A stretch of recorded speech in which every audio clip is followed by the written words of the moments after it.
and the Going Green Expo is being held in the Melbourne Exhibition Centre. So we're going to go inside and we're going to see what's happening.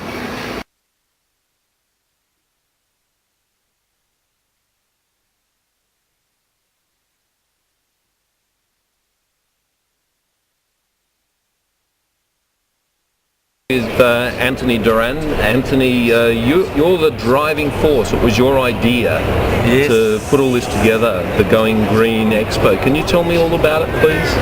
Yes, Roger, certainly. Yeah, look, it was my idea. I've been involved in exhibitions for over 25 years, so a long career in the exhibition background. But my family's had an involvement in the environment movement for about 30 years. And so I've always had a perspective and understanding of environmental issues, and for 15 years I wanted to run the show, but I knew that really, arguably, even 5 years ago, it wouldn't have worked because the mainstream consciousness really just wasn't there. Yeah, it just wasn't there. And that has changed, as you probably understand. It has radically changed, and very, very quickly, particularly at a corporate level where there's a greater level of understanding, there's a real desire to want to find out what they can do. And it's a very legitimate approach, I find. It's quite refreshing that corporates are really wanting to get on board.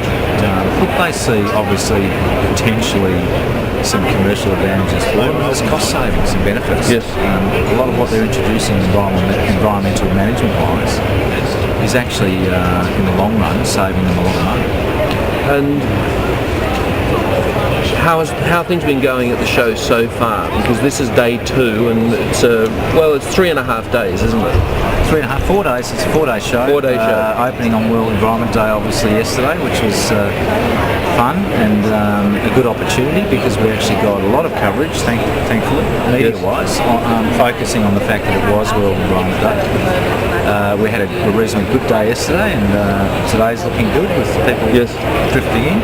Because what's interesting is that the table that we're sitting at is an example of really, really green product, isn't it? It's made out of this recycled plastic, and everything here is recycled. Yes, that's right. The table we're sitting on here is actually made out of IT waste material, so it's made out of your old fax machines, computers, and we're telling a whole of life story here. So we've actually got Bite Back, which is the Sustainability Victoria program that's been put in place, and they've actually basically they piloted this program nationally, and it's about diverting IT waste from landfill. And then we're telling a story about all the great products that it's been made out of. We've got seats, we've got fence posts that can be used for farmers.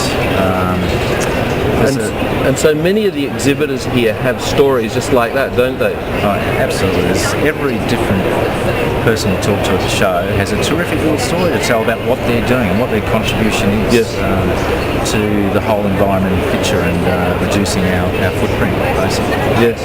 And as you say, the corporates are starting to buy into this, so it's a movement. It's just on the edge of taking off. Do you agree with that? Absolutely. I think it's critical at the moment that people really get on board and get educated and learn what they can do. I think there's been, interestingly, some surveys done recently, and I think the last figure I saw was 88% of Australians generally believe the environment is probably the number one issue we have to deal with. So there's a consciousness there, but they don't know how to put it into action. Okay, let's now talk about you've got an interest, you agree that we have to do something, come and find out. Simple ideas, and my hope and dream was that I can get every visitor walking out of this show with 2 ideas. They just introduce 2 simple ideas, one of them at home and one in their business, then probably, arguably, this show's done its job in service time. Well, it's a great vision, a great idea, and I can understand your frustration. If you've been looking at trying to do this, been in your, you've been looking at it, thinking about it for year after year after year after year, and it's always true that when you have to launch something at the right time. And by the sounds of it, it seems to be the right time to be launching this. Yeah, look, I hope so. I think the timing was right, and certainly a lot of the feedback I've had from people that I've known that are working in the environment movement for many, many years, they've confirmed that it has exploded in the last, arguably 2 years, 18 months to 2 years. The level of engagement is enormous. And they're struggling to keep up with it, which is good. It's a good problem for them to have. It's a story that I hear everywhere. So thank you very much, Anthony. I wish you every success with the Going Green Expo. Thank you. May this be the first of many, many, many. Well, let's hope so, yeah. Thanks very much for the interview. Thank you. Appreciate it.